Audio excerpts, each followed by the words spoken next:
Yes, so I think we were able to look at what is branch accounting. Also, we looked at the purposes of branch accounting and the types of branches we can actually be able to have. So we talked about, in this case, some organizations or some companies can have what we call branches. So they can operate with a model whereby, in this case, they have a head office. They have a head office. They can operate with a model whereby they have a head office with what you're calling branches. So you can have branches.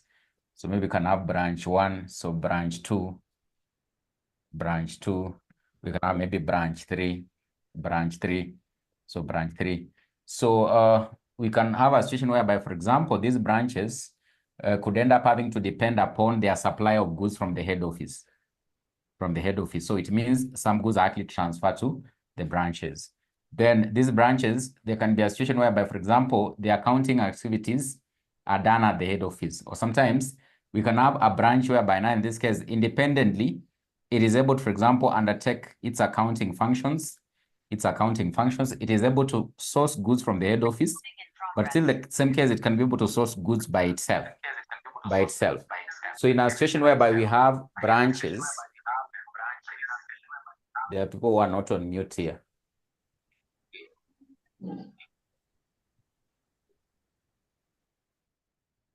Yeah, so in a situation where we have branches, we can have these branches having to independently undertake their accounting, or all the accounting can actually be undertaken at the head office.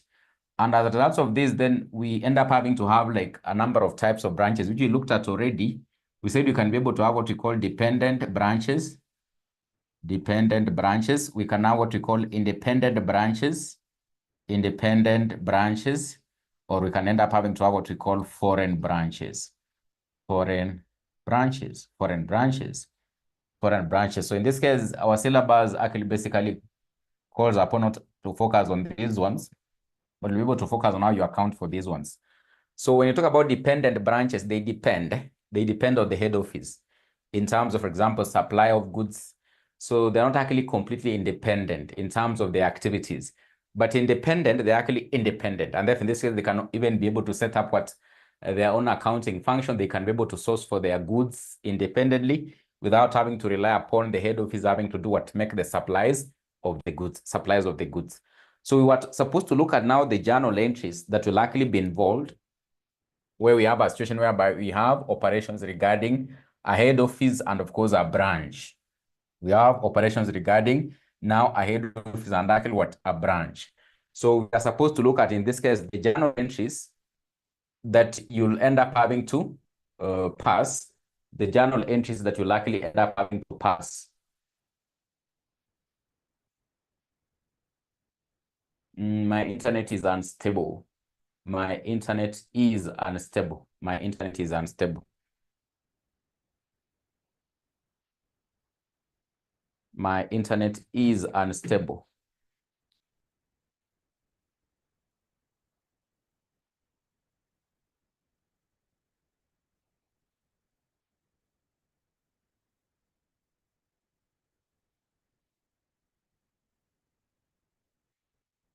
What about right now? Is it any better?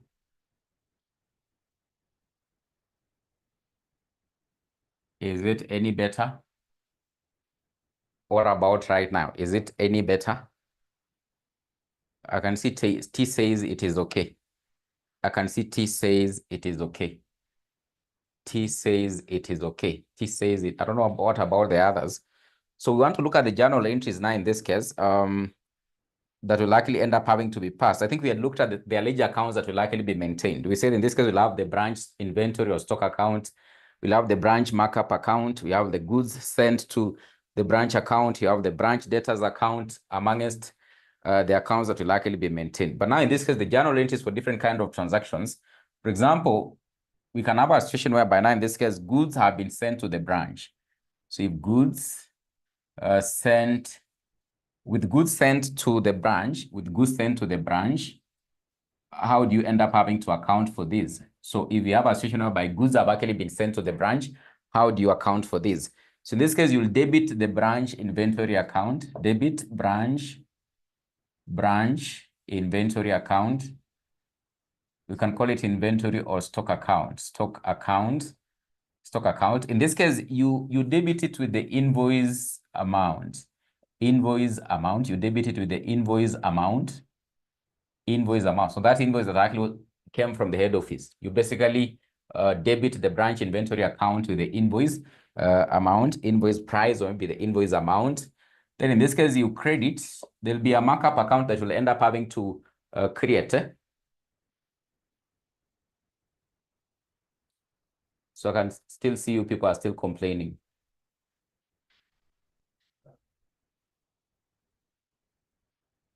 The board is blurred.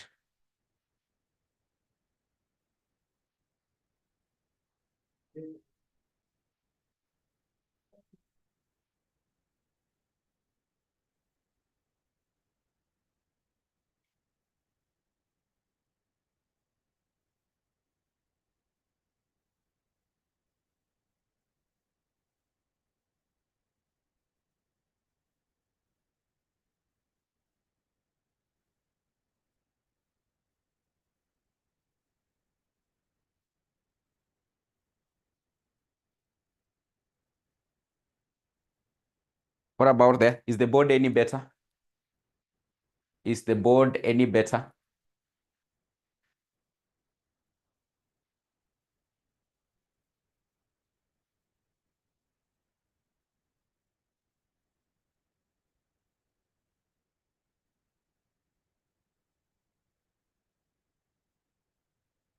Is the board any better? I can see you're saying clear now. So clear now. So hope it is clear.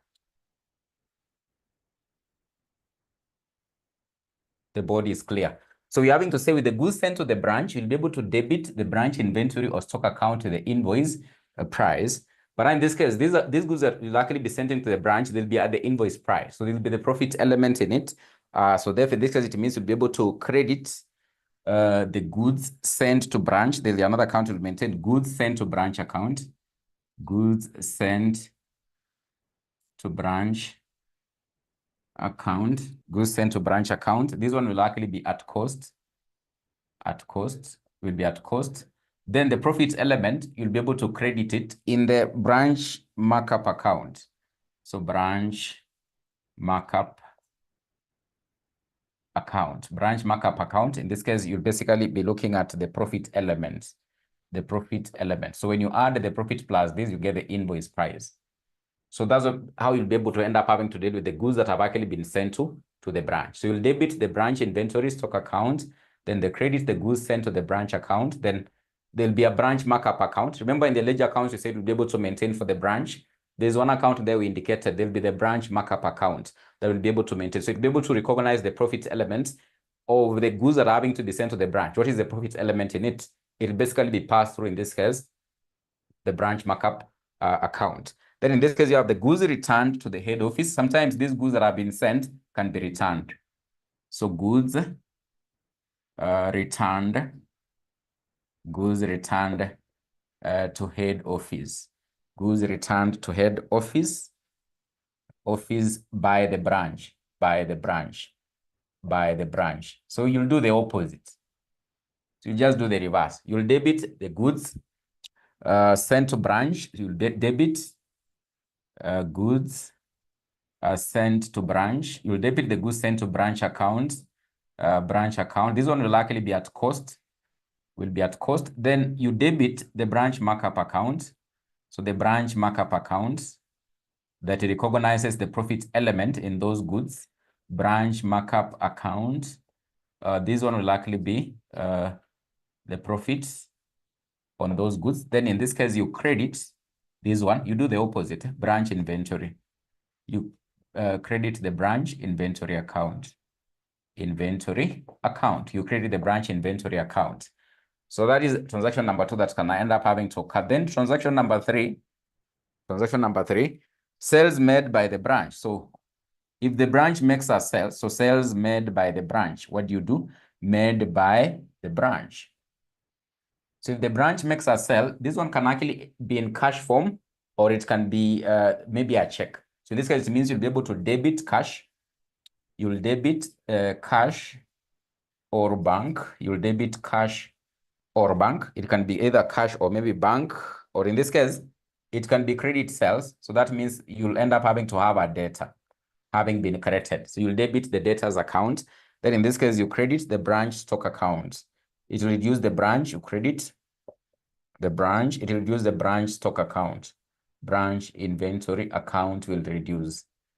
Inventory account. Then inventory, we're having to maintain that the branch will reduce because the sale has actually been made at the branch. So you'll end up having to credit the branch inventory account. Then in this case, you would have made a sale. Maybe it can be in cash form, or it was via check, or it was a credit sale. So in this case, it will create what? A data account there. And then in this case, the returns of goods by the branch customer. Returns of goods. There can be returns of goods. So these goods are having to be sold by the branch to their customers. The customers can be able to end up having to return these goods to the branch. Either they can return at the branch, or they can end up having to go to the head office. So they want to see the people at the head office. They return to the head office instead of having to go to what? To the branch. So what happens if he had sold to a customer, then he ends up having to return these goods to the branch. So return of goods by a branch customer, return of goods by a branch customer,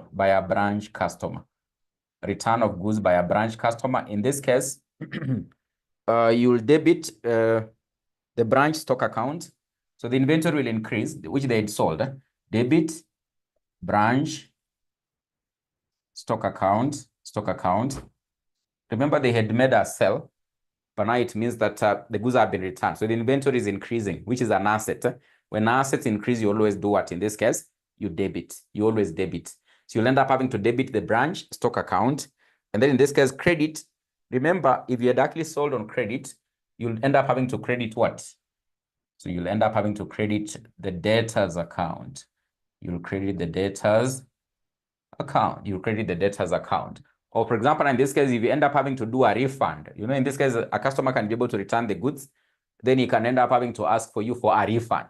It means you'll end up having to reduce your cash. It can reduce your cash, or it can reduce your amount at the bank. So they can ask for a refund. If it was not a sale on credit, it means that they can ask for a refund. If they ask for a refund, you will return the money which you had received here when you made the sale.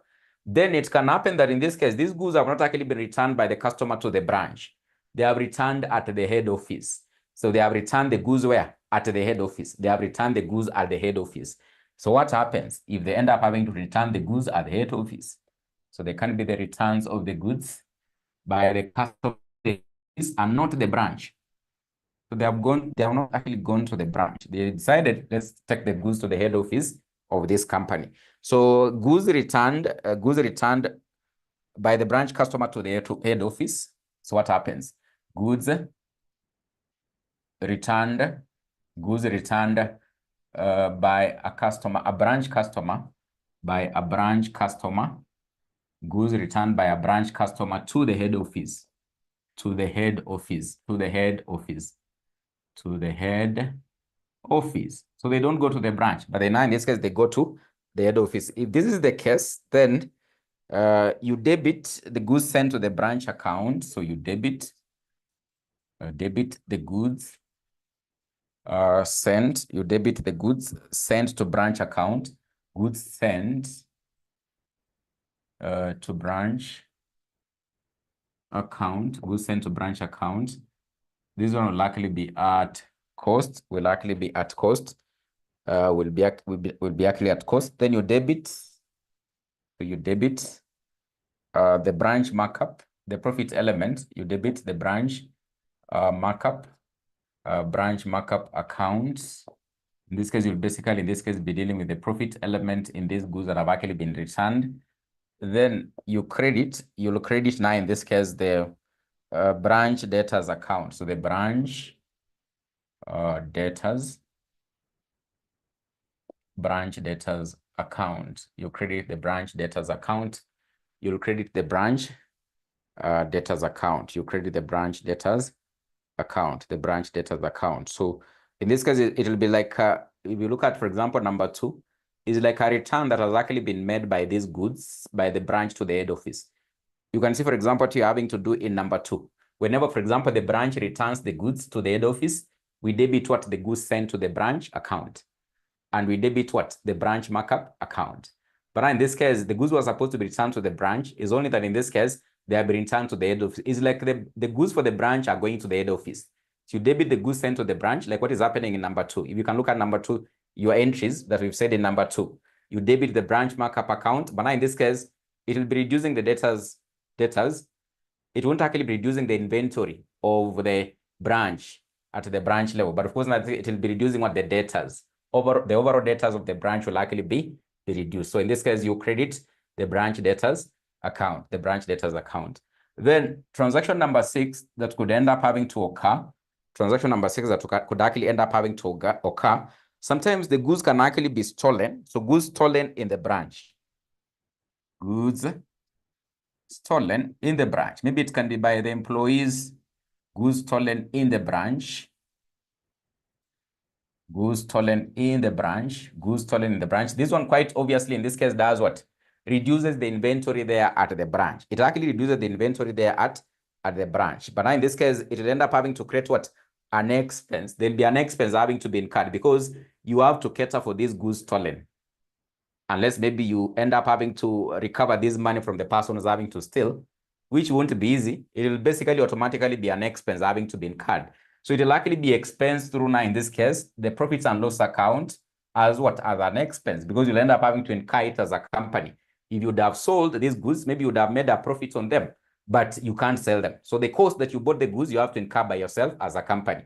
So you'll debit the goods stolen account, which will automatically be an expense in the income statement. So debit the goods stolen, stolen account, debit the goods stolen account. In this case, we're having to say it will end up having to affect what? The loss account, the P&L account, This one, you'll be able to do it at what? At cost. You'll do it at cost. But now in this case, the goods that had actually been sent at the branch will end up having to do what? End up having to reduce. So in this case, you'll credit the branch stock account. You credit the branch stock account.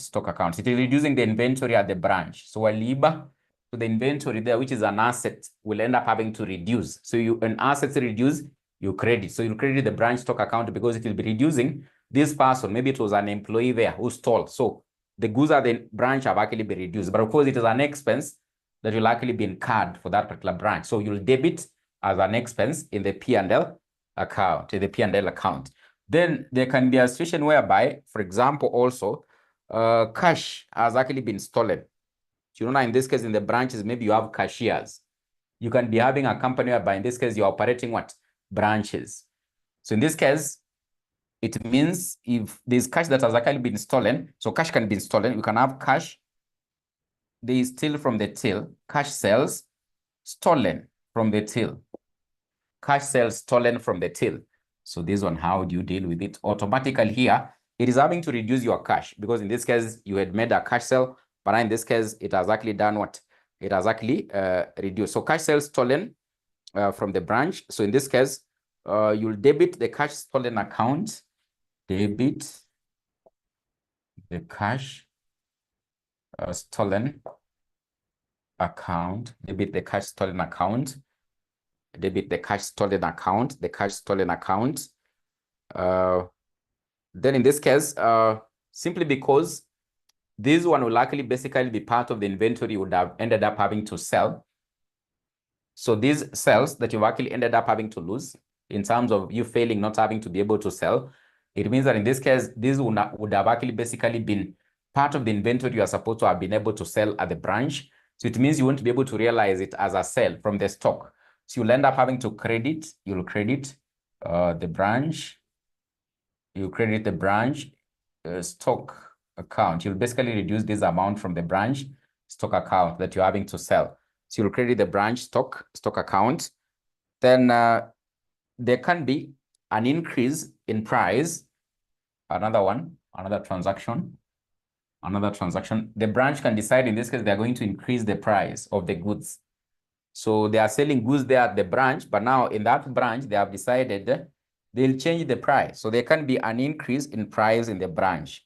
Increase in price in the branch, increase in price of goods in the branch, increase in price in the goods in the branch. Automatically, this one will end up having to affect what the markup account or the profit account. So the profit element will likely be affected. In this case, you debit, what you'll do, you will debit that profit element, you debit the branch stock account, you debit the branch stock account with the profit elements as a result of the increase. Then in this case, you credit the markup account. So when the profit increases, you'll end up having to credit the markup account. You credit the markup account. And of course, you're going to see in this case how you eventually, in this case, for example, end up having to create these accounts. Then the very, very last one, there can be a transfer of goods from one branch to another. So there are a number of branches. So they are like, for example, 10 branches. Then it happens that maybe branch A has transferred goods to branch B. Or maybe in this case, some goods have actually been transferred from a particular branch to the other. So in this case, there'll be those accounts of the receiving branch having to be affected, and the branch that is having to send out the goods will likely also be affected. So if you have two branches, then there's one branch having to receive maybe the goods that are having to be transferred. There's another one having to do what? Lose the goods that are having to be transferred. So there'll be, in this case, the accounts of the two branches having to be affected. And these are basically, you'll end up having to deal with it. For example, if there's a transfer of goods from branch A to branch B. So there'll be the receiving branch and the branch that is having to send the goods. There'll be the receiving branch and there'll be the branch that is having to send the goods. So in this case, if there's a transfer of goods, the last one, the last journal entry, if there's a transfer of goods, transfer of goods from one branch to the other. Transfer of goods from one branch to another branch, one branch to another branch, one branch to another branch. Remember, it is not from the head office to the branch or the branch to the head office. But now these are branches between themselves. They're having to transfer goods amongst themselves. So in the books of the receiving branch, what will you do? Books of the receiving branch. In the books of the receiving branch, here, the branch that is having to receive these goods, you'll end up having to debit the branch stock account because the inventory of this branch will be increasing. Debit branch stock account or inventory account. Stock account. In this case, it will be at the invoice price of these goods. Invoice price of these goods. It will be at the invoice price of these goods. Then in this case, you'll credit branch markup account. You'll credit the branch markup account, credit the branch markup account, the branch markup account. Then in the books of the selling branch, the other branch that is sending out the goods, books of the selling branch. In the books of the selling branch, in this case, you'll debit branch markup account, debit this branch markup account, the branch markup account, because it will be losing these goods. So it won't be able to enjoy this profit. So it will basically lose this kind of a profit to the other branch. Then in this case, you'll credit the branch stock account. So because the stock for this branch will be reducing, you credit this branch, the branch stock account. You credit the branch stock account. This branch that is sending out, this could be branch A, this could be branch B. So they are members of the same company, So it means for branch B, these are, when you are preparing the branch accounts for this branch, these are, you'll be able to treat this kind of, for example, a sale to the other branch. So you debit the branch, this branch B, there's a markup account it is maintaining. Remember, each and every branch is maintaining its own accounts. The ones we are talking about here are for each and every branch. So for this branch in its accounts, we'll be able to, in this case, ensure that if it is selling out to another branch, you've debited the branch markup account, and of course, you created the branch stock account. Remember, in this case, there are those specific ledger accounts we say they'll likely be maintained by a branch. If you can be able to recall them when you're having to, for example, final in the previous class, we listed them. We said we can be able to have the branch inventory, goods sent to the branch. We can have the branch markup. We can have the branch debtors account having to be maintained. And therefore, in this case, for each and every branch also, we can be able to come up with an income statement, statement. So these are basically the ledger journal entries you'll be able to pass if you come across a number of transactions regarding what operations of different branches. So now in this case, we can be able to look at an illustration. Therefore, in this case, we see how eventually you can actually end up having to create these ledger accounts, how you'll pass the entries, and of course, in this case, eventually how you can end up having to generate an income statement for a branch, an income statement for a branch.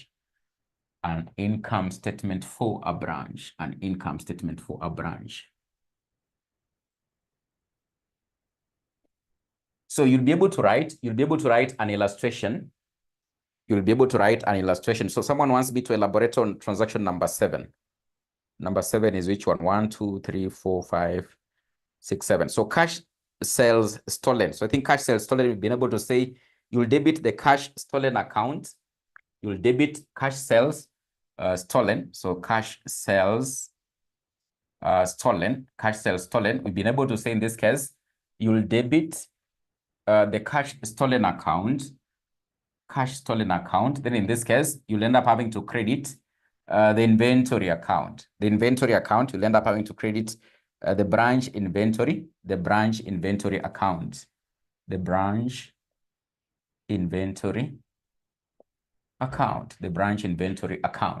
So this one, the cash stolen here, you are having to say in this case, you'll expense it. It will be like now, it will become like now in this case, what?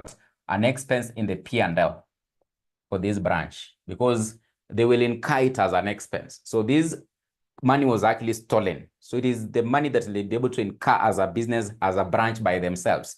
So it will be an expense. But now in this case, remember they are cash sales. These were supposed to be sales. This was supposed to be what? To be sales. So it means that in this case, probably this actually, or obviously, this is actually basically out of the inventory that was actually supposed to be sold. So really, it was not actually sold. It was actually like a lost inventory. It was like a lost inventory because the money they were supposed to realize out of this inventory by having to sell was actually lost. So in this case, it means that part of the inventory here was actually lost. It was not actually really sold because they didn't actually, for example, realize what this sells from the inventory. So of course, it is an inventory that has gone out, but it's like a wasted inventory. They haven't been able to realize cash from this inventory through the sale. So it will basically, in this case, affect that branch inventory. It will affect the branch inventory because this inventory, actually, they would have been able to sell it. They actually sold it, but they lost the money. So it's like they lost that inventory because they didn't actually realize the money from this inventory that actually went out as a sale. So it will basically, in this case, reduce the branch inventory account. And overall, in this case, if it reduces the branch inventory account here, it will end up having to do affect what in this case, for example, you'll end up having to present in terms of the opening stock or the closing stock in the P&L account. So that's basically how in this case, you'll likely end up having to account for for this particular kind of a loss, this kind of a loss. That's why you're having to say in this case, you reduce the branch inventory account.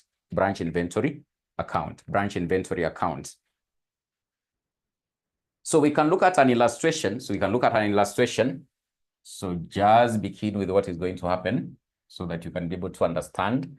Once you understand the illustration, then I think you can be able to get to know how you can deal with branch accounts or independent branches accounts. So we can look at an illustration. So I'll be able to present it here. Very fast. You can be able to write it. It is a very short illustration. You can be able to present. I can be able to present it here. So you can be able to write.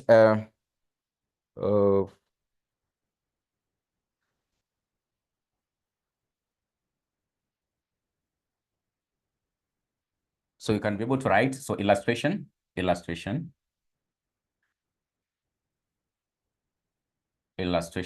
can be able to write illustration. So XYZ Limited.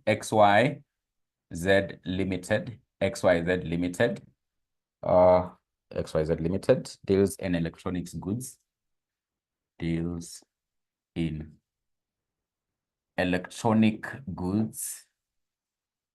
Deals in electronic goods. Deals in electronic goods. The head office is in Nairobi. The head office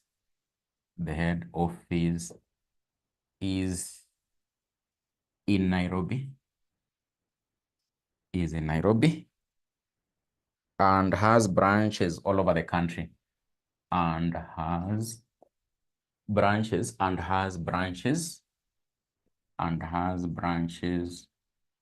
all over the country. And has branches all over the country. All over the country. All purchases are made at the head office. All purchases are made at the head office. All purchases are made at the head office.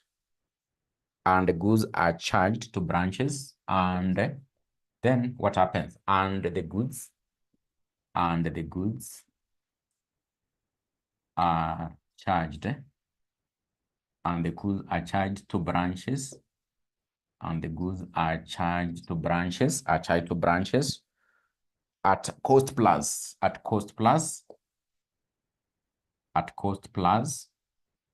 Or in this case, what they mean by cost plus here, there's a cost, then they put a markup.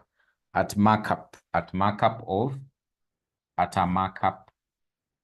of, in this case, 25%. 25%. So the head office buys the goods. So they buy the goods. Then of course, now in this, mark them up to the branch at 25%. So if the head office buys at 100 shillings, then in this case, they add 25 shillings. So they send to the branches at a price of 125 shillings to the branches. So that's what the head office actually does. So that is basically what is actually happening there. So you'll be able to see how you deal up. There's that account you're talking about every time. The branch markup. I think you've seen, we mentioned it so many times. So now that's when, in this case, this percentage comes to help us. You see how basically it actually helps us to come up with that account. We've really mentioned it so many times. So we eliminate the profit element by utilizing this one. And of course, you must actually be able to know, for example, how we convert this one into what we call a margin. And of course, you're going to see it. So you can just be able to finish up with the illustration, what it is having to say. The following information relates. The following information relates. The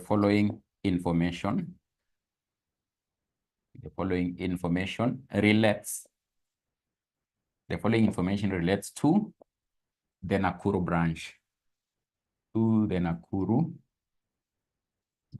The following information relates to the Nakuru branch.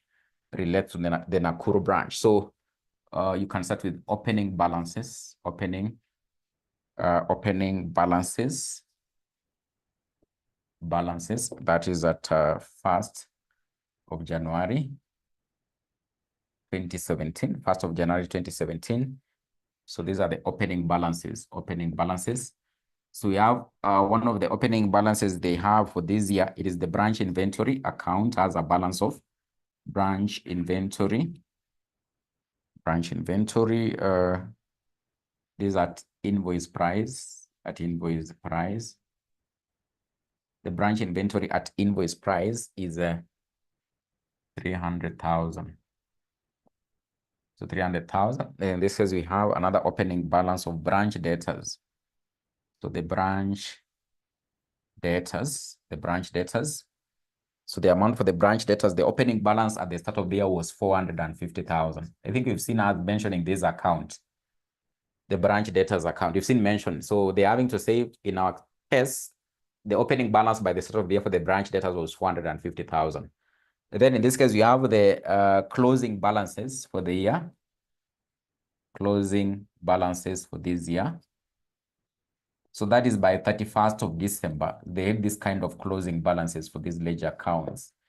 So by 31st of December, they had closing balances for these accounts as follows. So we have in this case the branch inventory. So this branch inventory had a closing balance. branch inventory header closing balance. So this was at invoice price, at invoice price, the branch inventory closing balance by the end of the year was actually 250,000. 250,000, so like that. Then in this case, there are a number of transactions during this particular year that actually occurred. So transactions for the year, transactions for the year. So you have a number of transactions for the year. So the number of transactions for the year. So the first transaction we can be able to write there. Of course, I can see. The board is already full. So in this case, the goods sent by the head office to the branch. Goods sent by the head office. Goods sent by the head office to the branch. Goods sent by the head office to the branch. This was at invoice price. At invoice price. This was at invoice price. The amount is 2.5 million. 2.5 million. The amount is 2.5 million. So the goods sent by the head office to the branch at invoice price, it is 2.5 million. 2.5 million.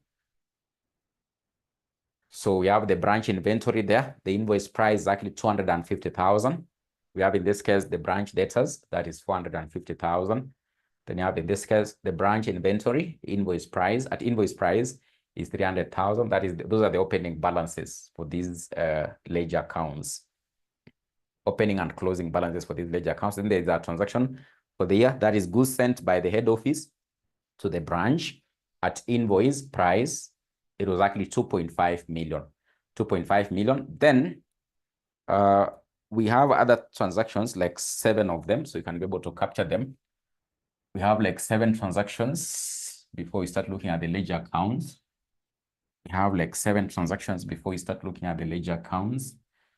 Other transactions, other transactions, other transactions. You continue with these transactions for the year. You continue with that. So the other like 7 transactions before we start looking at the ledger accounts. So the other transactions in this regard, goods returned by the branch. We have goods returned by the branch. There were some goods returned by the branch. Goods returned by the branch to the head office. To the head office. This was actually at invoice price. At invoice price. At invoice price. So the amount for this one is 200,000. So the branch in Nakuru returned some goods to the head office. 200,000, but of course there were some goods also sent from the head office to that branch in Nakuru. So there were cash sales which are actually made by the branch. In this case, it was actually 800,000. So they made some sales there at the branch. So it was 800,000. They made some also credit sales. There were credit sales which were made. Credit sales were made. So these were amounting to 2.7 million. 2.7 million. So they made credit sales of 2.7 million. 2.7 million. So there were returns from customers to the branch. So customers returned some goods to the branch. Returns from customers to the branch in Nakuru. From customers to the branch. To our branch in Nakuru, they sold to customers, but these customers ended up having to return to them some goods. So returns to customers to the branch, this was actually 100,000. It was actually 100,000. Then another transaction that actually occurred, so they allowed some discount to the credit sales. Discount allowed to the debtors. They allowed some discount to the debtors. So that means there was an amount of 30,000 that they allowed them as a discount. There was an amount of 30,000 which they actually allowed them as a discount. Then bad debts, there were some bad debts written off. So amongst the debtors they had, bad debts written off. So they wrote off some of these debtors. So they wrote off an amount of 20,000. So they wrote off an amount of 20,000. Then branch expenses. In that branch in Nakuru, they incurred some expenses. branch expenses. So that means if you are to come up with a P&L for the branch, this one you have to consider it as an expense for the branch. It will reduce the profit for the branch. So the branch expenses were 500,000. So they were 500,000. They were 500,000. Then I can see Dennis is saying he is not seeing. Dennis is saying, I don't know whether the others are able to see. Goods stolen at the branch. Goods stolen at the branch. The goods stolen at the branch. So it was an amount of 30,000. 30,000. Then cash sales stolen at the branch. Cash sales stolen at the branch. Cash sales stolen at the branch. So these cash sales which are actually stolen at the branch, they were not included in other sales. So they were not included in other sales. They were not included in other sales. So these cash stolen at the branch, which was not included in the sales, it was actually 15,000. So there was a cashier in Nakuru who was a crook. He stole 15,000. He made sales, then he stole 15,000 out of the sales. This cashier stole 15,000. Then the last transaction, cash received from branch debtors. Cash received from branch debtors. The last transaction, cash received from branch debtors. So the debtors paid. It means it will reduce the branch debtors. Remember, you have a balance of branch debtors at the start of the year. We have the opening balance and the closing balance. So in between hapo katikati, our debtors walilipa, kuna pesa walilipa. That's why at the end of it, we have that balance that you're having. But of course, be able to balance it and see what is the balancing figure. So it was 2,450,000. That is what the debtors paid during the year. So these are the transactions that actually occurred during the year. So we are therefore in this case called upon. We are called upon in this case the required. We have the required. So we have the required. What are we required to prepare? We have the required. We have the required. Required number one, the branch inventory account. Number one, they want you to prepare the branch inventory account. The branch inventory account. Number two, what they want you to prepare, it is the branch markup account. Branch markup account. Branch markup account. That is what they require you to prepare.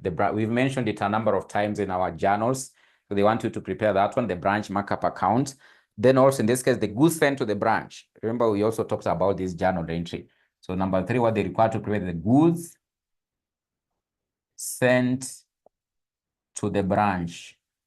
Goods sent to the branch account. The goods sent to the branch account. So number one, what they require to prepare is the branch inventory account. Number two, branch markup account. Then goods sent to the branch account. Then number four, the branch debtors account. Number four, they want you to prepare the branch debtors account. Branch debtors account. Then number five, the income statement. The income statement or the statement of P&L. The income statement. So these are the ledger accounts. In this case, they want you to end up having to prepare. So that is the required. That is what they required from that question we have. So you prepare the branch inventory account, the branch markup account, the goods sent to the branch account, the branch debtors account, and the income statement account. The income statement account.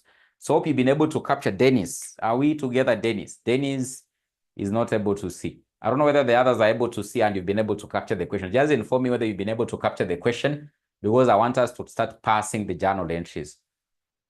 I want us to start passing the journal entries, then eventually we come up with the income statement. I can see Naitale says clear. Then T says captured. T says captured. So hope in this case, the others have actually been able to capture. So because I want us to start preparing those ledger accounts so that you see in this case, those journals we've talked about, how do you pass them? How do you pass them? And how do you eventually come up with the income statement for the branch? How do you eventually come up with the income statement for the branch? How do you eventually come up with the income statement for the branch, for the branch?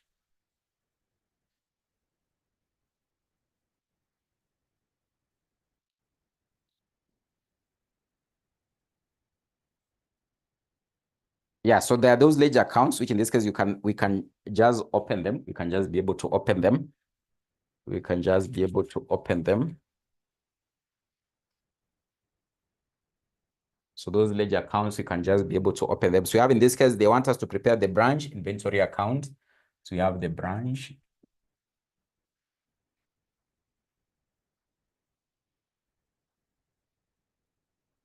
The branch inventory, we have the branch inventory account.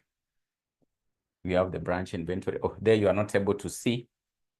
You're not able to see. Sorry about that. So you have the branch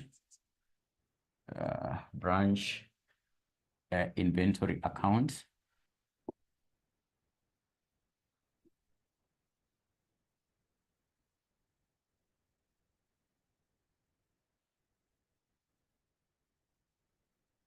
You have the branch inventory account. Then you have, in this case, the branch adjusted or markup account. The branch adjusted. We have the branch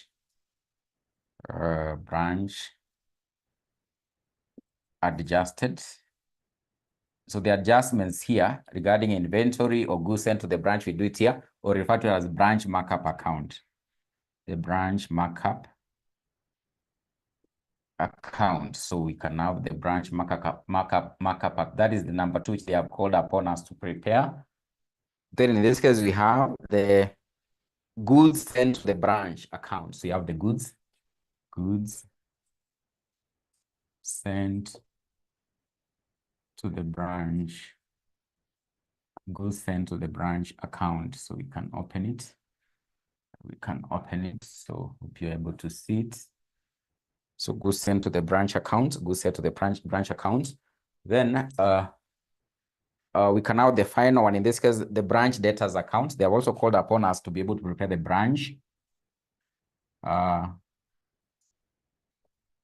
debtors account. The branch debtors account. The branch debtors account. Like that. So you have the branch inventory account, the branch adjusted branch or branch markup account, the goods sent to the branch, and then of course in this case we have the branch debtors account, So this branch inventory account, so we prepare it at the invoice price.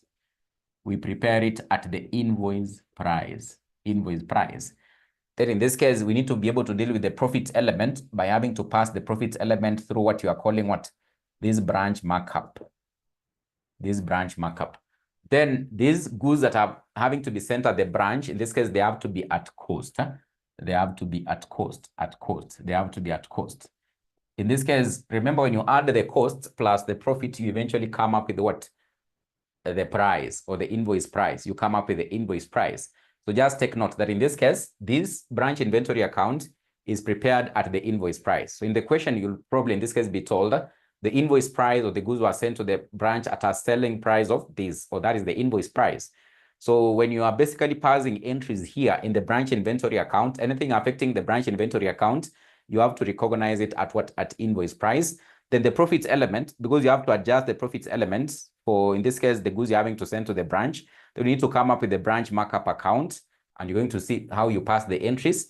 Then the goods sent to the branch, you'll basically be able to recognize them at cost. In fact, in this case, if you look at, I think, entry number 1 in the journal entries, you can be able to see somewhere you're having to say that in this case, you do what?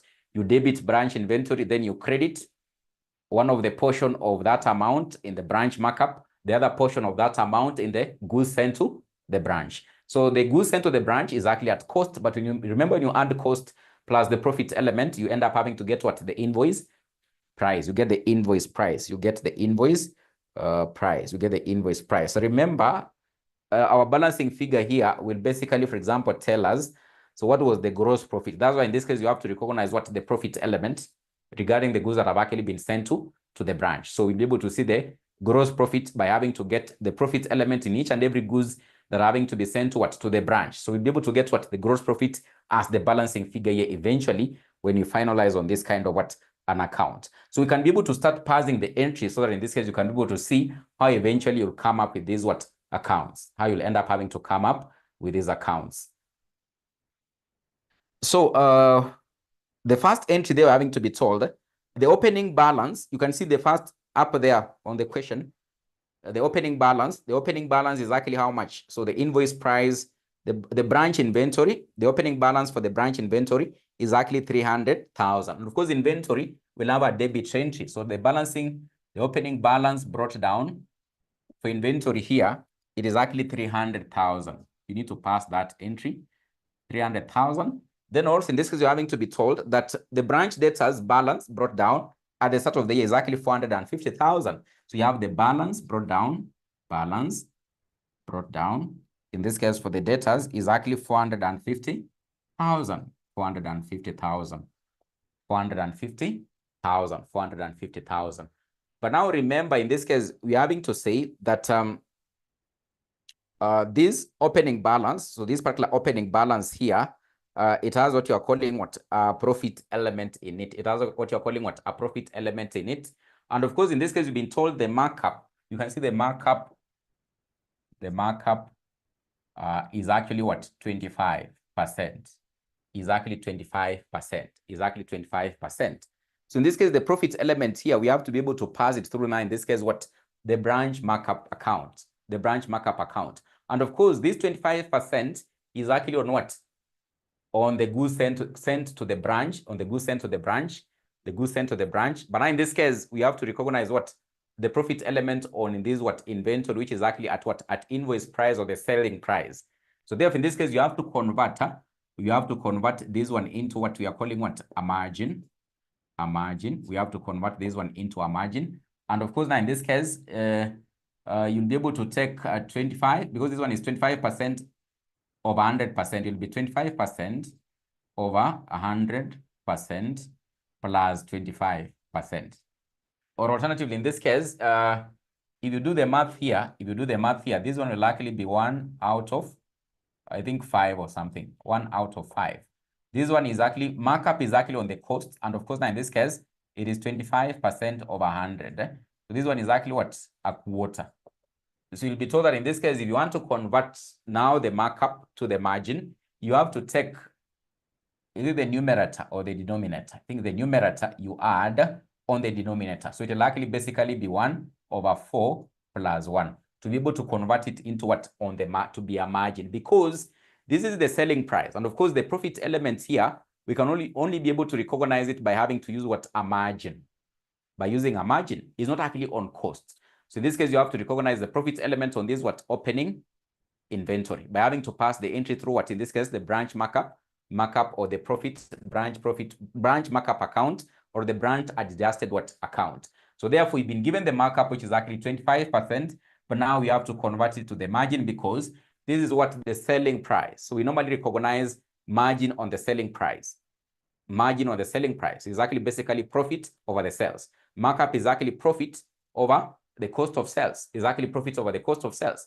But now here, what we've been given is what? Is the selling price. So the profits element here, we can only be able to recognize it if we can be able to convert this markup to the margin, because for margin is profit over the sales. For markup is actually profit over what? The cost of sales. But you're not having to deal with the cost of sales here.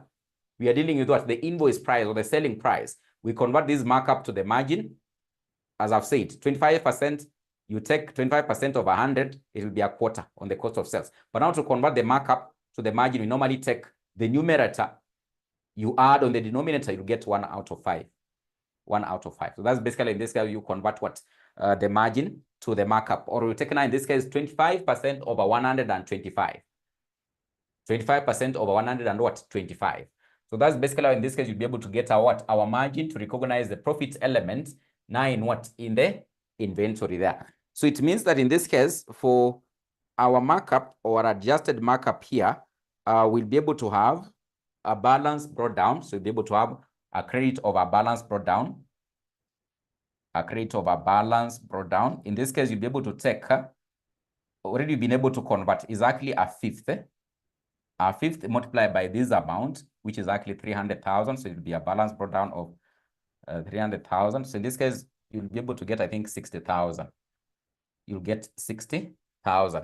You'll be able to get the profit elements. We created the profit element in the adjusted markup account by taking our fifth, or you can take 25% over 125, as you've been able to do the math there. Then you multiply by the 300,000, you'll be able to get what?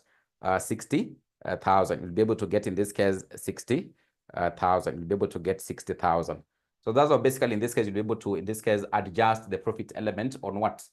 On the balance brought down on this kind of what? Inventory. And then if you look at the closing inventory, the closing balance of the inventory, in this case, you've been told that the amount here is actually 250,000. So the balance brought down at the end of the period. Remember the balance carried down, sorry, not brought down, but carried down at the end of the period is how much? 250,000. Is actually 250,000. It is at the end of the year. Remember the start of the year tunaanzia huku juu, end of the year tunaweka huku mwisho. See huko mwisho, end of the year. There'll be other transactions coming here, which you're going to see. But now it is actually carried down at the end of the year. But of course, now in this case, we've already been able to say the profit element. So therefore, we come here, the balance carried down. Hope you're able to see there. Hope you're able to see there. Hope you're able to see there. So the balance carried down will likely, in this case, be a fifth multiplied by the 250,000. So you'll be able to multiply the a fifth by 200 and this one, 250, to be able to get the profit elements in the branch inventory at the end of the year. The profit element in the branch inventory at the end of the year.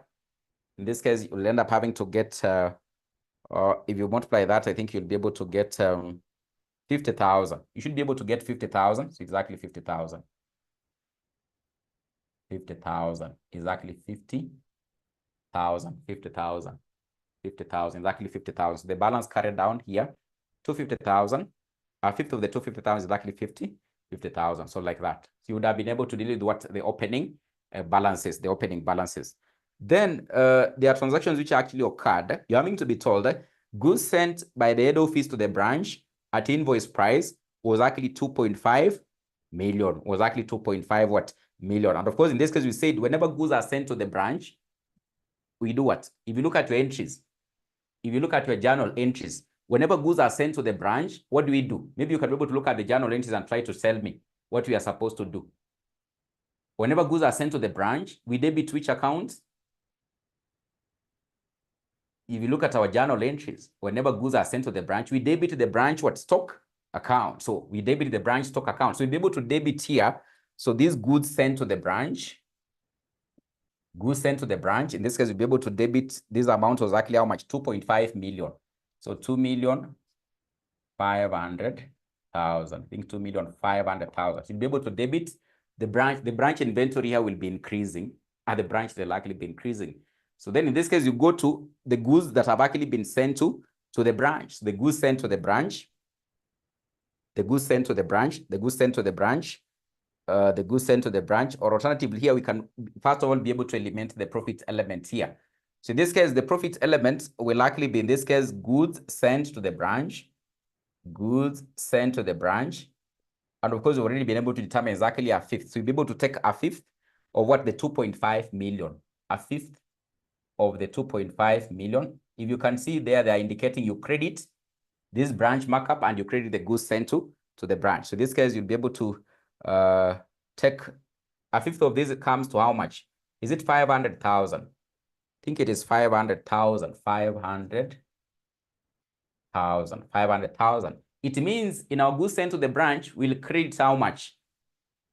It means in the goods sent to the branch, we'll credit how much? We'll credit how much? Remember, if you look at our entries, we've been able to say that you debit the branch inventory, you credit the branch markup with the profit element on these goods having to be sent to the branch.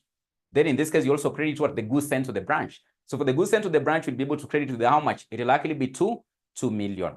It will likely be 2 million. So therefore, in this case, you come into the goods sent to the branch, and therefore, in this case, you'll be able to credit with that amount of what? 2 million. So the branch stock here that was actually received, or the goods sent here, the branch stock, you can be able to say in this case 2.5 minus 0.5, which is here. So in this case, you'll be able to get what? 2 million. 2 million. And of course, you would have been able to complete that kind of what? an entry.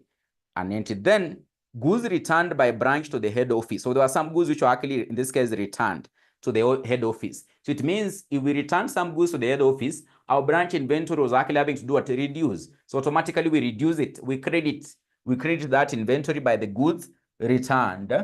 Goods returned to the head office. So it reduced our inventory at the branch. So in this case, it was how much? 200,000. It was actually, in this case, 200,000. There was an amount of 200,000 that had actually been returned. But in this case, you have to do what? Look at the profit element. So it will come this side. Look at the profit element there. It will basically be this side. So the goods returned.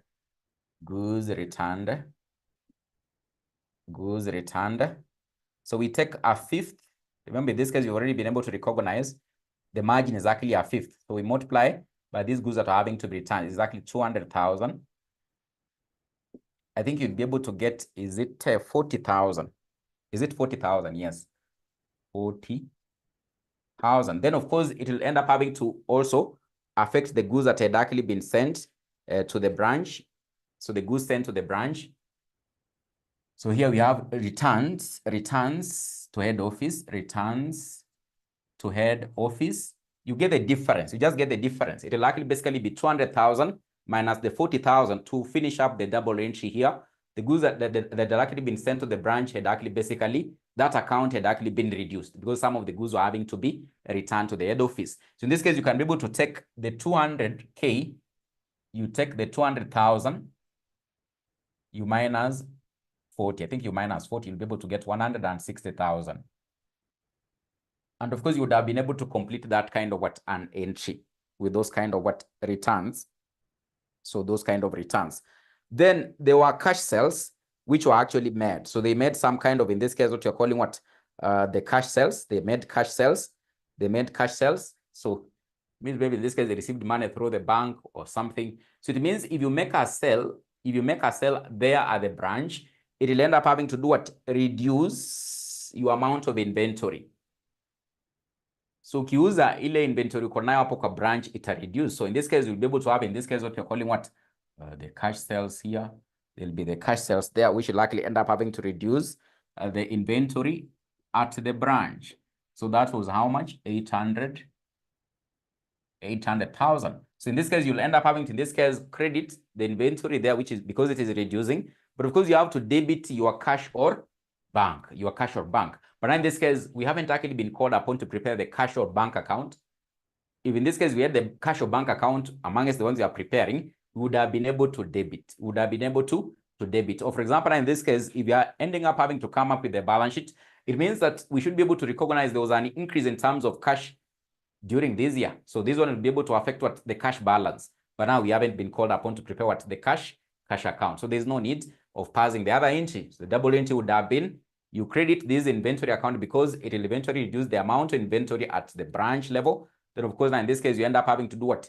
Debit the cash or the bank. You debit the cash or the bank.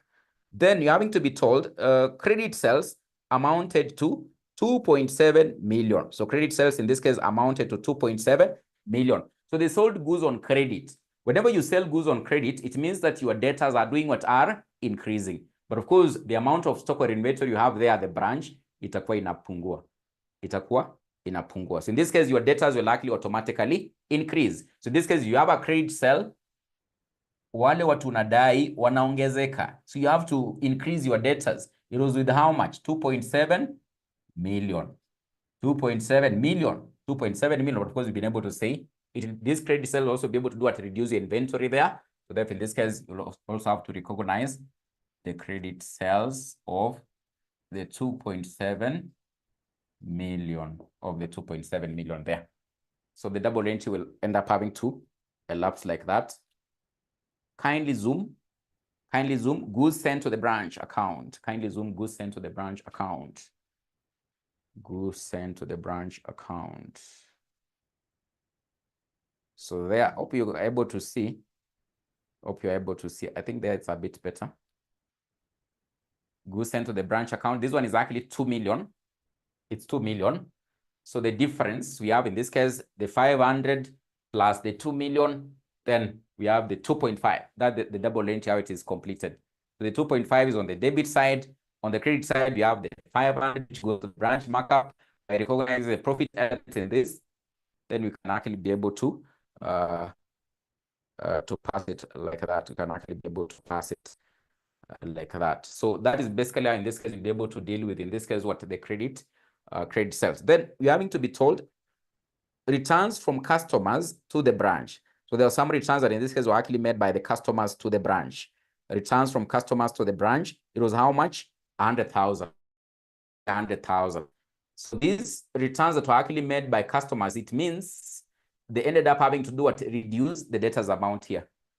So the debtors amount here ended up having to do what? Ended up having to reduce. So there's that amount of 100,000, which will end up having to recognize as having to reduce what? The branch debtors account. So returns by debtors, returns inwards. So we have returns inwards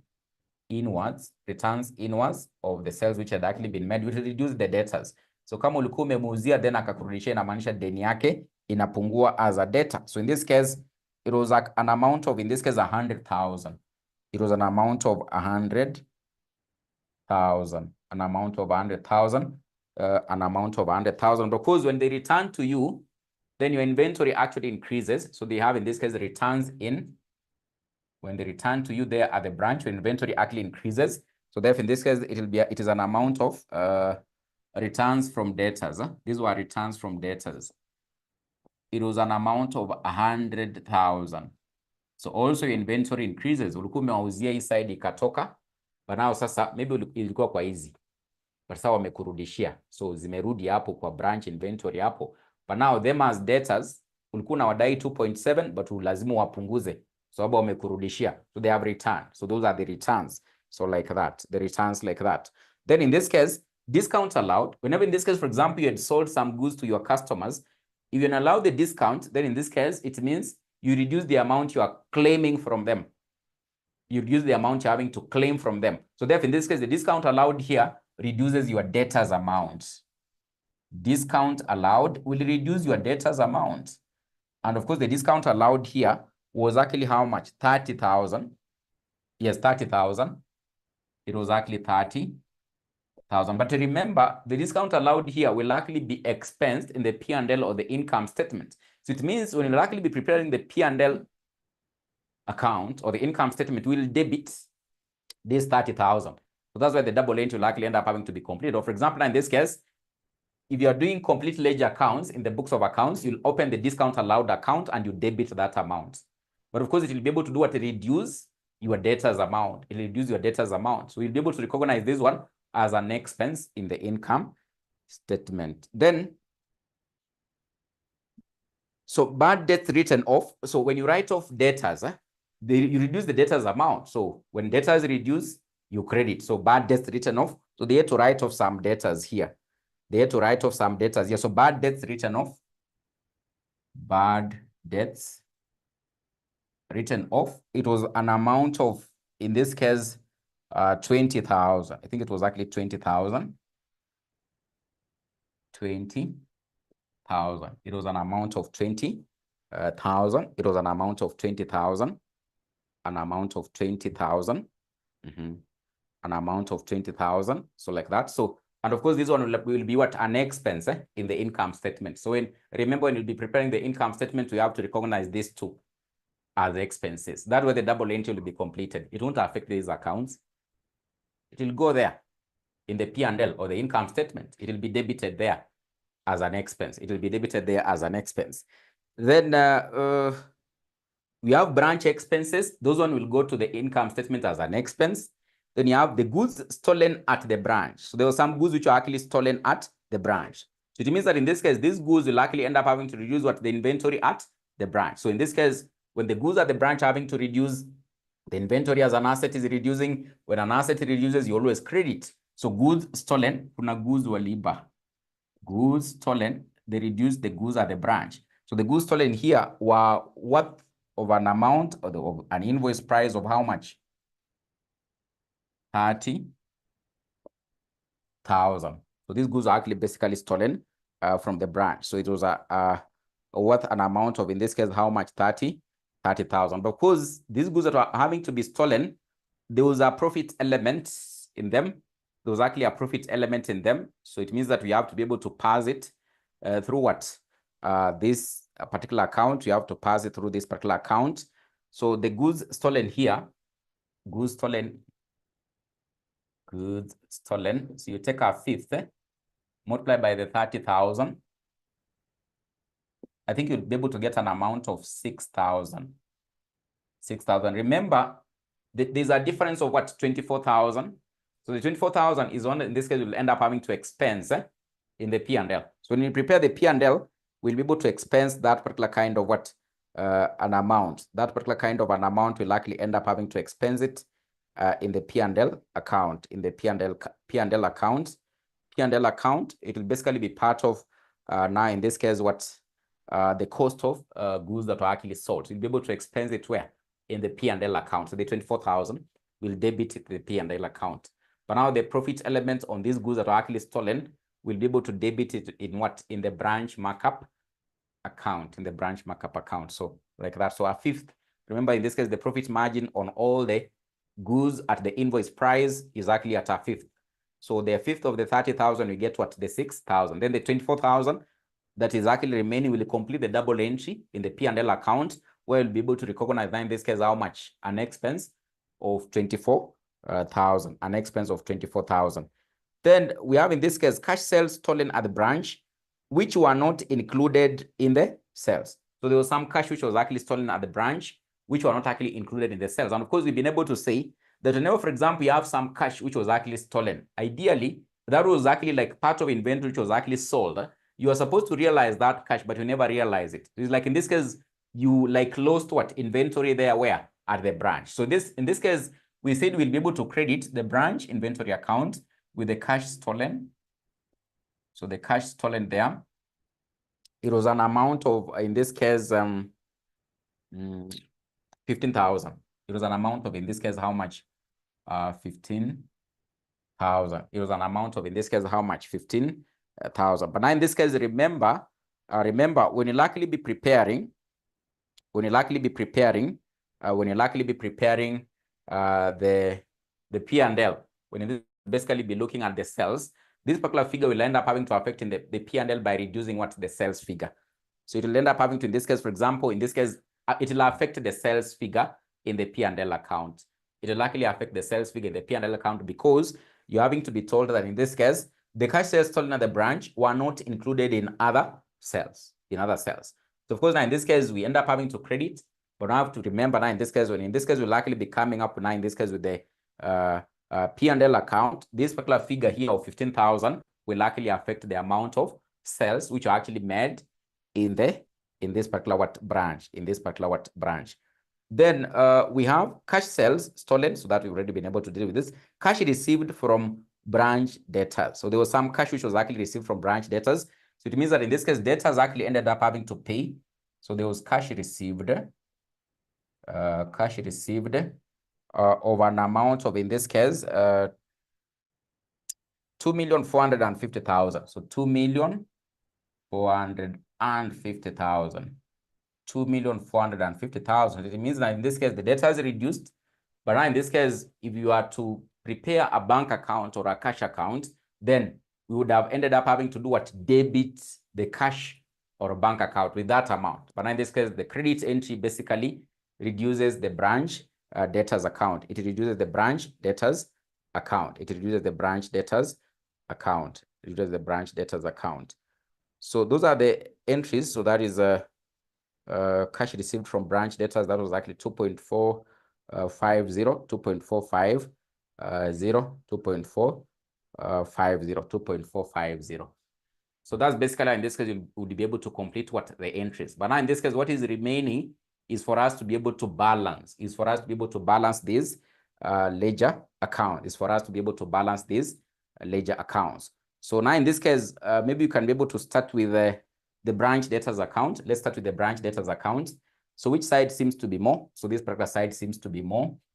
I think it is 3150,000. So 3150,000. So the balance carried down, what is the balance carried down? So if that is 50,000,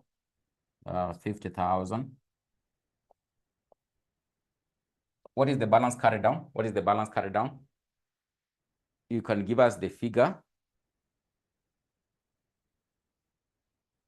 You can give us the figure. So what is the balance? So the expenses, the branch expenses will go to the P&L account. They won't affect these accounts. It can't affect branch inventory. It won't affect the branch markup here. It won't affect the goods sent to the branch. It won't affect the branch debtors. So it go to the P&L account. Remember, our ledger account number 5 you are preparing, it is the income statement. So it will go there. It will go there. What is the balance carried down? Balance carried down you're having to get here for the branch debtors. So you're getting an amount of, I can see you're saying 550,000. So 550,000. So 550,000. 550,000. So 550,000. It is correct. It is actually correct. It is actually correct. It is actually correct. It is actually correct. So then in this case, you can be able to balance the goods sent to the branch. You can be able to balance the goods sent to the branch. So which side seems to be more? So this side seems to be more. Looks to me this side is actually more. So we have 2 million. Then in this case, we have 2 million. We have 2 million. We have 2 million. We have 2 million. So what you need to be able to realize here, it is that the balancing figure will likely end up having to get here.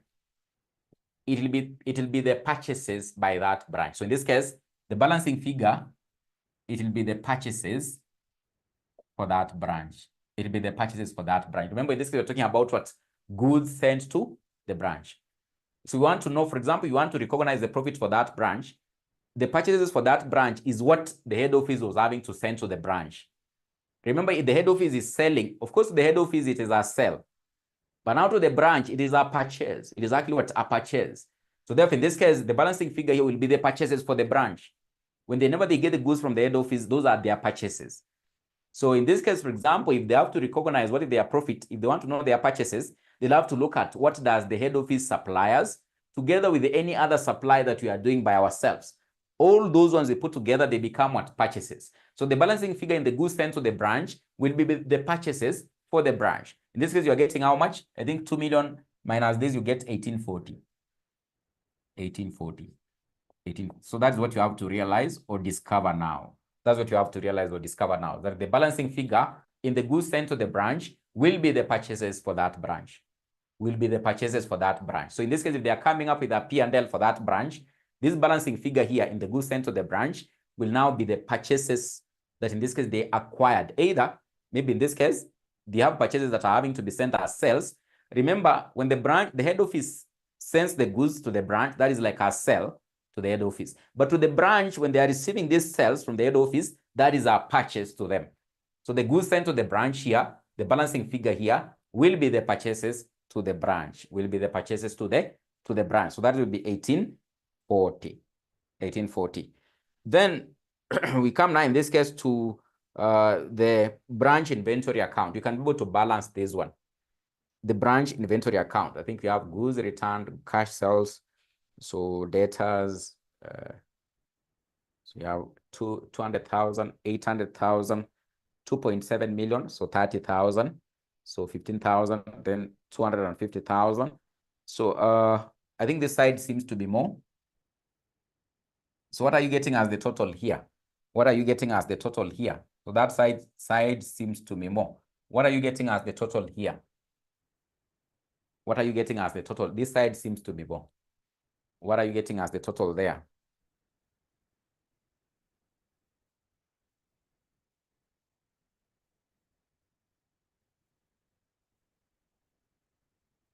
I can see you're saying 399500. So 399500 like that. So 399500. So here you get a balancing figure. So the balancing figure for the branch inventory here will be the markup. It will be the markup. It will be what you refer to as what? As the markup. The markup. And of course, it will end up having to affect this one. But I want you to give me, first of all, the balancing figure. balancing figure here. The balancing figure there, if you minus those ones, I think you'll get a figure of like, I think, is it 1095 or something? You get 1095,000. You'll get a figure of 1095,000. 1095,000. Then this markup, so this particular markup here, will actually basically, you'll credit it here. So you'll take this markup on this. Remember, this is basically the account that is basically recognizing what the markup on the branch inventory. So the balancing figure here will what has actually been marked up on the any exchanges in terms of what the branch inventory. So this branch, this markup here, which is the balancing figure here, you'll end up having to credit it. You pass the entry now, in this case, in the adjusted or the branch markup account. And therefore, in this case, you recognize this branch markup from the branch stock account. So that is 1095,000. 1095,000. Then you now balance this one. You balance that one. So when you balance that one, I think you'll be able to get that other side having to be more. And then now in this case, what you'll be able to get here in this markup, in this branch markup, will be the gross profit. Will be the gross profit for this branch. You'll get the gross profit for this branch.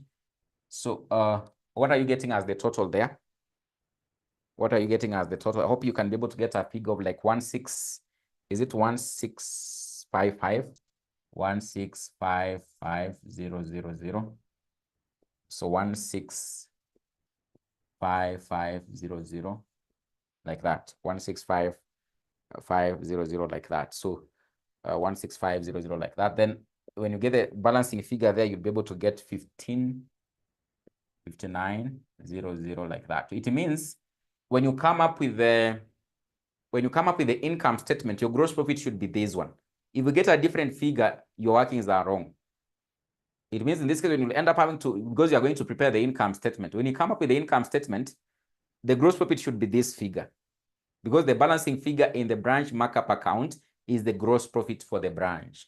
But if you get a different figure, inamaanisha kuna mahali umekosea in your workings. So you need to be able to, for example, check what could be the issue. So automatically, when you start having to prepare the income statement, when you take the sales minus the cost of sales, we should be able to get this one as the gross profit. So the balancing figure in the branch markup account is normally the gross profit that has actually been realized by that branch. But remember, here we have to carry the markup, what has actually been marked up on the inventory, which is the balancing figure in the branch. It means you have to balance this in branch inventory account first of all.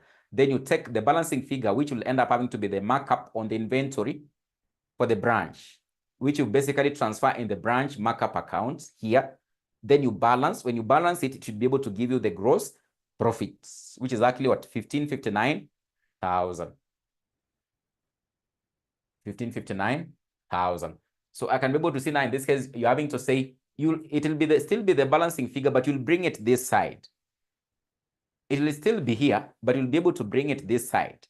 You can see you're saying, what if the credit side of the branch inventory was higher than the debits? But that is what has happened here. That is our situation.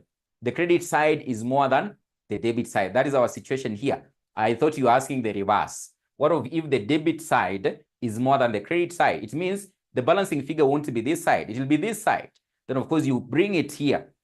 You'll be able to bring this branch stock here. It won't be this side. You bring it here. Probably in this case, it can give you a gross loss, which will be this side. It will give you like a gross loss, which will actually basically be this side. So it will be the opposite having to occur. So if the balancing figure is here, you move it here. You complete the double entry by moving it here in the branch markup account. Then probably what will occur in that kind of a situation, we won't have a gross profit. We'll have a gross loss, Remember, here is on the debit side. So basically it means it will be on the credit side in the P&L account as what? As a gross profit. So that's basically, in this case, you come up with what? The branch inventory, the goods sent to the branch debtors, then of course the markup account here, which basically ends up having to recognize any profit element in the goods having to be sent to the branch, So this account is maintained at the selling price or at the invoice price. This is the profit element. Then of course, now in this case, these goods sent to the branch are maintained at cost. Are actually maintained at costs. So we can come up with the income statement we can come up with the income statement,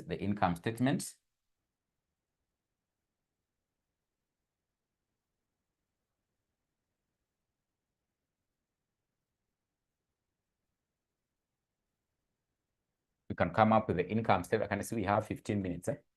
So there are those who are, you people are joining another class or what? I think you people might be joining another class and I'm not aware. We have 15 minutes. You people might be joining another class. So we can come up with the income statement. So the branch income statement. So XYZ branch income statement. It is for that year ended 31st of December 2017, 31st of December 2017. So most obviously, when you are doing an income statement, what do you start with? You start with the sales. Unaanzanga na sales. Unaanzanga na sales. Unaanzanga na sales. Huwa unaanza na sales. Huwa unaanza na sales hapo. So of course we can be able to check so the sales. So of course when you are looking at the computations, we are able to see there were two kind of sales. There are two kind of sales. We had cash, and of course we had what the credit sales. You can be able to recall very well. We have the credit sales, and of course in this case we had what the cash sales. So the cash sales, if you just look at the TO balance that we've actually been given there, the cash sales were actually in this case 800,000.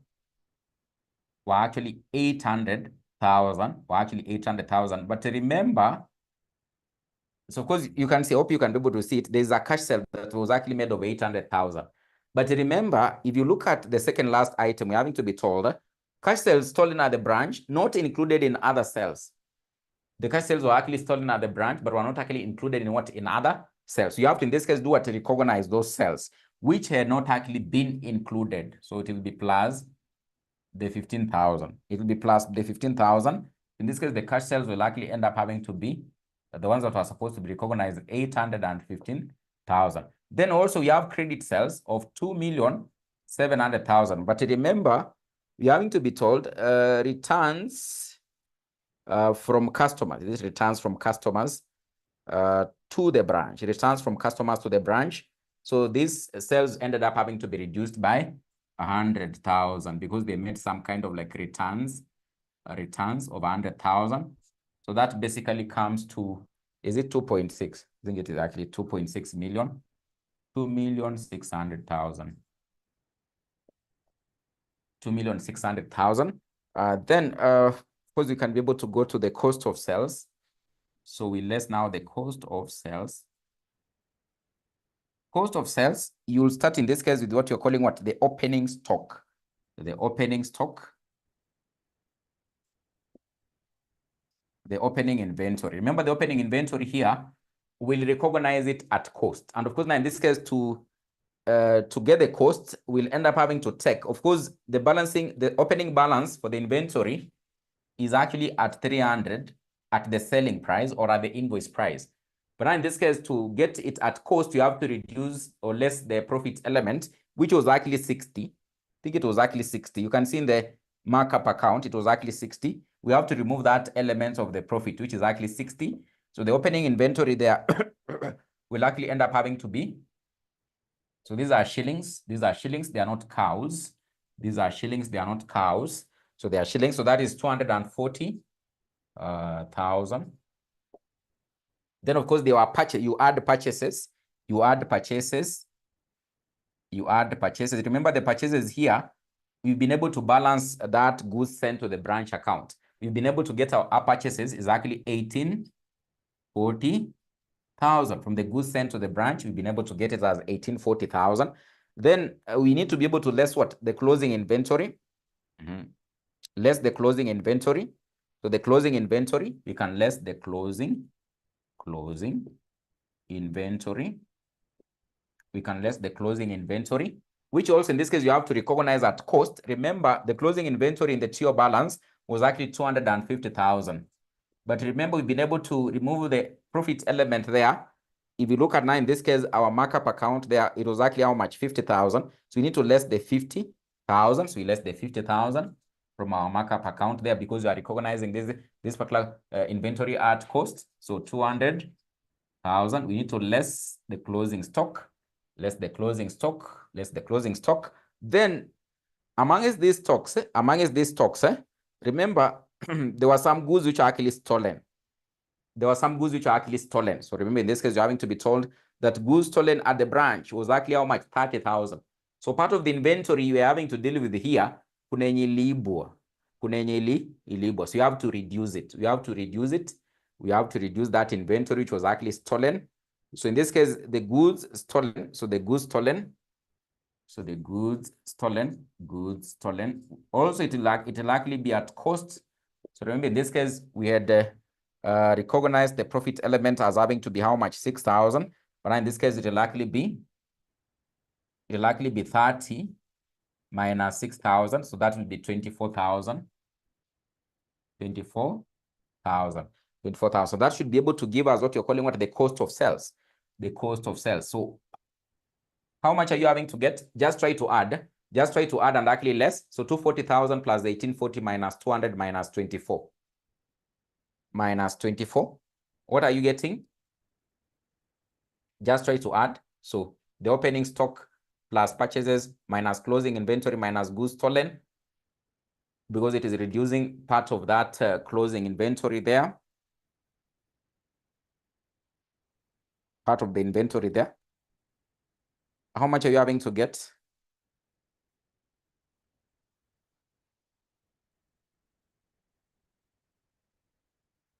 I can see 1856,000. So 1856,000. 1856,000. So this 1856,000, you must be able to less from this. If you add these two, then you less this one. What are you getting? If you add this and this, then you less this one. What are you getting? Joyce, if you add this and this, then you less this. What are you getting? You are getting, Hope is saying 1559. So you're getting 1559,000, which is actually what? The gross profit. Remember, there's somewhere we got our gross profit. And I told you that when we'll be coming up with what? When we'll be coming up with the income statement, it should be able to tally with what we got that other end under the markup account. So if the figures are different, then in a manager, if you're in an exam, you need to start doubting yourself. But now it doesn't mean you stop there. You need to continue because they mark what? Entries. So usifike hapo uone aingiani useme oh, hii exam imenikalia kunikalia. You need to continue because in the exam they mark what? Entries. They mark the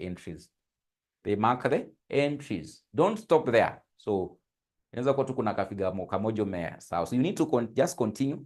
But in this case, you need to, like, after you finished up with question number 5, you go back and actually try to check why was it not having to tally.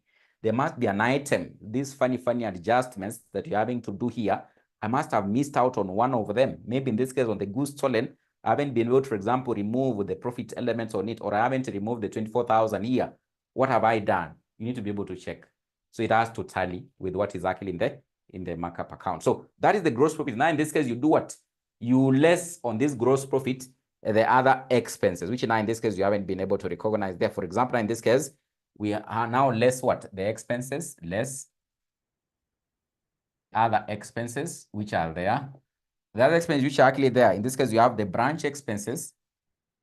The branch expenses, which is actually what? 5. You continue here. Usianze kuandika kando. I'm doing this because I can see you can't see it here. So I've moved here because you can see it. So you just continue. You less expenses from this gross profit. So the expenses here is actually how much? 500,000. The branch expenses is actually 500,000 from that to your balance. Then the other expense in this case we have is bad debt written off. I think we have bad debt written off. Bad debt written off is actually 20,000. Then you have in this case discount allowed. It is 30,000. I think it's 30,000. Another expense we have, there were some goods which were stolen. So there are some goods which are stolen. That is an expense the entity will end up having to incur. But of course, it will actually be at costs. It will be at cost, that is 24,000. Then in this case, we have cash stolen. Cash stolen, still an expense they'll be able to incur by themselves, so 15,000. So you less these ones, you less all these ones, you less all these ones from this one, you less all these ones from that one. You should be able to get the net profit, branch net profit. The net profit for the branch. You should be able to get the net profit for the branch. You should be able to get the net profit for the branch. So how much are you having to get as the net profit? When you minus 1559, you minus all these ones because you less the expenses. Alternatively, you can be able to put them in this column, then you total them, then you less finally from this 1559. What are you having to get? What are you having to get? What are you having to get?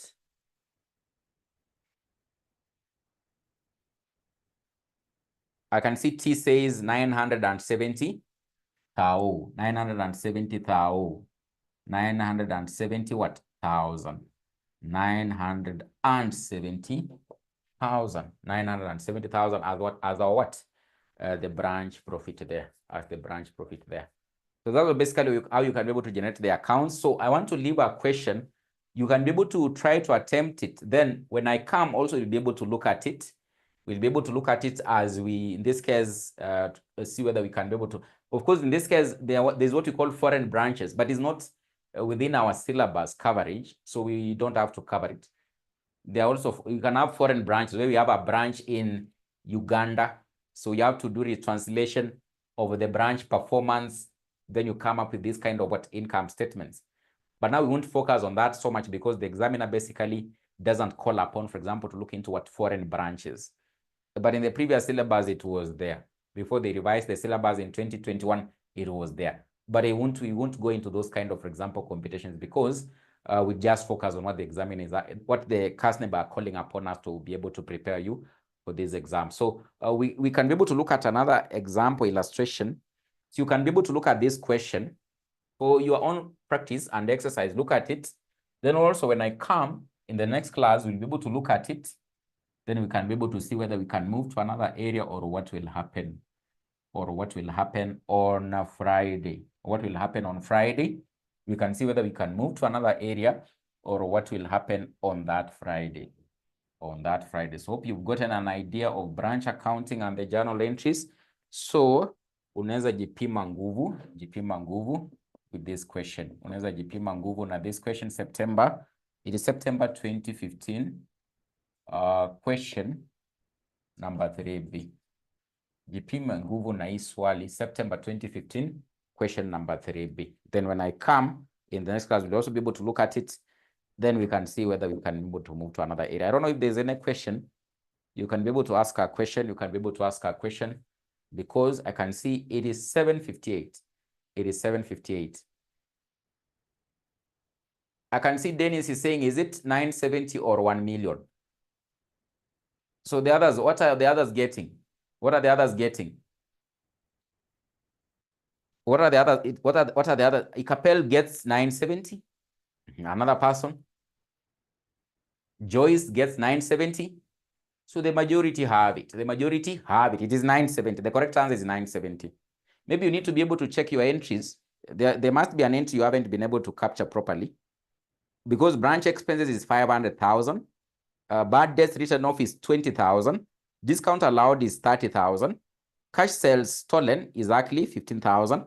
Goods stolen is 24,000. So Dennis, please check. There must be one of the entries there you haven't been able to capture. Maybe you've missed out on one. The one that is 30,000 is which one? This one for discount allowed. It means you haven't been able to put that one, Dennis.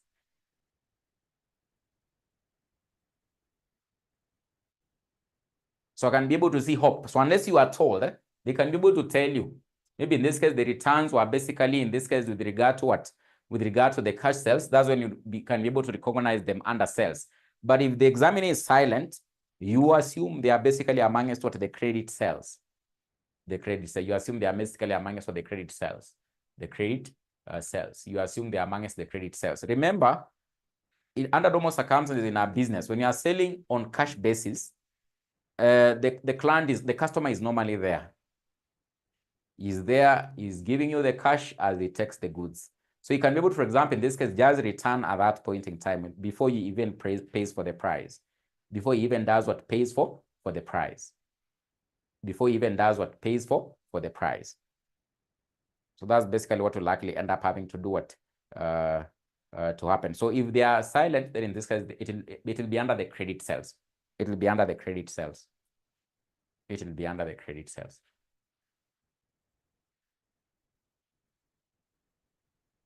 That is what I'm trying to say, or hope you've been able to get the point. Hope. Which question iko kwa board? So awoni akideniza awoni. Well, it is September 2015 question number 3B. September 2015 question number 3B, Dennis. September 2015 question number 3B. Try to attempt it. Try to attempt it. It is on branch accounts. Branch accounts. So branch accounts were late is kwa exam sana, but so you need to know how you can be able to deal with it. Surprisingly, it can come in this setting. You never know. You never know. But published group accounts, you need to wake up singing those topics, because those ones, it is like almost 100% guaranteed they'll be there. Published group accounts, almost 100% guaranteed they'll be there. They'll be there. Then there'll be a question also with regard to what assets, assets and liabilities. There'll be a question coming from that area also. Assets and liabilities, published accounts, then group accounts. Then they can be able to pick from these other areas that we've been able to cover. So you need to be very keen about published. Of course, you'll be able to do other questions about published when you start block revision. But just like repetitively revise that topic.